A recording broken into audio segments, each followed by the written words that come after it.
There was something I noticed about Carson City that really struck me. Everybody rode horseback in that town.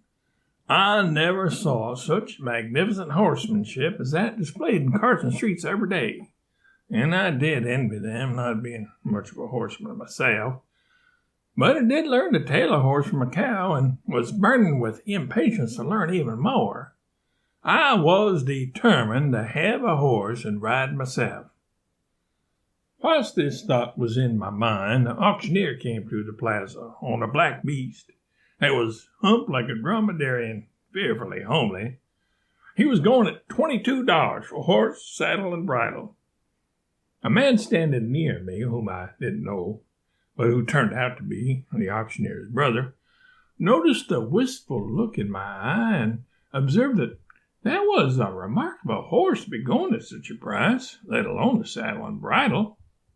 I said I had half a notion to bid.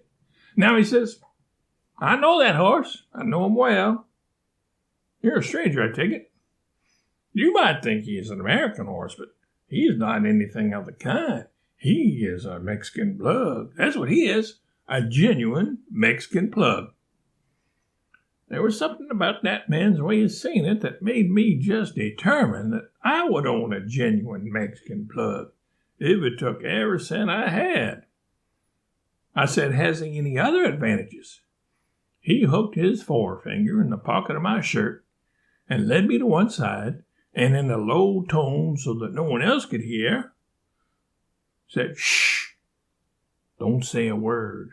That horse can outbook any horse in America. He can outbook any horse in the world. Just then the auctioneer came back around. $24 for the horse, saddle, and bridle. I said, $27. Sold. I took the genuine Mexican plug, paid for him, put him in a livery stable, let him get something to eat and get rested up. And then in the afternoon, I brought him out into the plaza. Some of the citizens held him by the head, and others held him down to the earth by the tail, and together let his backside down. I got on, and then the plug arched his back up suddenly and shot me 180 yards. And I came down again, straight down, and lighted in the saddle and went back up again. And when I came down that time, I lit on his neck and seized him and slid back into the saddle and held on. Then he raised himself straight up in the air on his hind feet and just walked around a while like a member of Congress. And then he came down and went up the other way and walked around on his hands, just as a schoolboy would. Then he came down on all fours again with the same old process of shooting me up into the air. And the third time I went up, I heard a man say, "Oh, don't he buck?" So that's what bucking was. I was very glad to know it. Not that I was enjoying it, but then I had been taking a general sort of interest in it and had naturally desired to know what the name of it was. And whilst I was up that time, somebody hit the horse a whack with the strap, and when I came down again, a genuine bucker was gone. While this performance was going on, a sympathizing crowd had gathered around, and one of them remarked to me, "Stranger, you've been taken in. That's a genuine Mexican plug." And another one says, "Think of it. You might have bought an American horse used to all kinds of work for just a few more dollars." Well, I didn't want to talk. I didn't have anything to say. I was so jolted up, so internally, externally, and eternally mixed up, gone all to pieces. I put one hand on my forehead and the other one on my stomach, and if I had been the owner of 16 hands, I could have found a place for every one of them. Being in Nevada, where the great silver deposits were located, such as the Comstock lode, it was only natural that I catch the fever to strike it rich.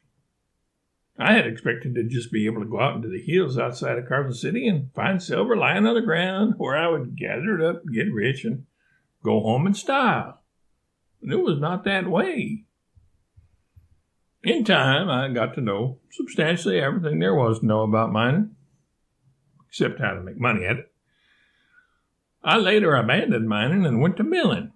That is to say, I went to work as a common laborer in a quartz mill at $10 a week and board.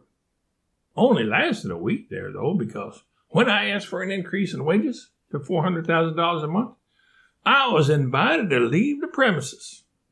Then, something else turned up. I had written a few letters for the press, and just when I was about as broke as I could be, I received a letter from the Virginia City Territorial Enterprise offering me $25 a week to go and be a reporter on that paper. I could hardly believe it. That was a lot more than I had been paid at the stamp mill.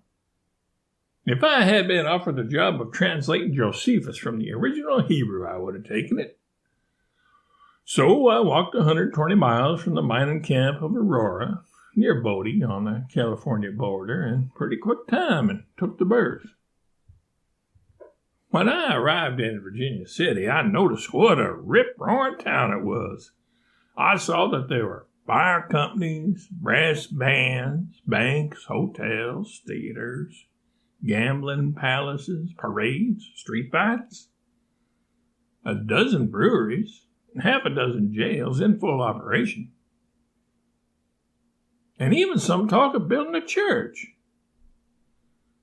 When I walked into the newspaper office, my new coworkers had no idea who I was. They'd never seen me before.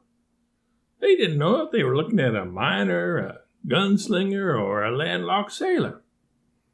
I was wearing a typical Western costume, a blue woolen shirt, denim pants, slouch hat, and a navy revolver stuffed into my belt. I also had a red beard hanging halfway down my chest and was carrying a bunch of blankets slung over my shoulder.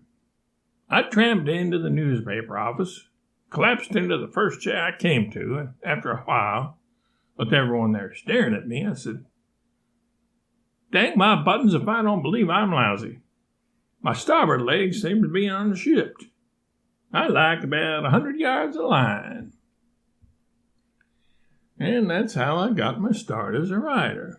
I eventually moved to San Francisco and worked on several papers there, and then had to escape that city for a while and went up into the hills of the gold rush country, where I heard the story that I turned into the celebrated jumping frog of Calaveras County, which led to nationwide fame and to those first lectures which I gave in San Francisco, back in Carson City and Virginia City, and even mining camps such as Red Dog and Rough and Ready, as I mentioned earlier.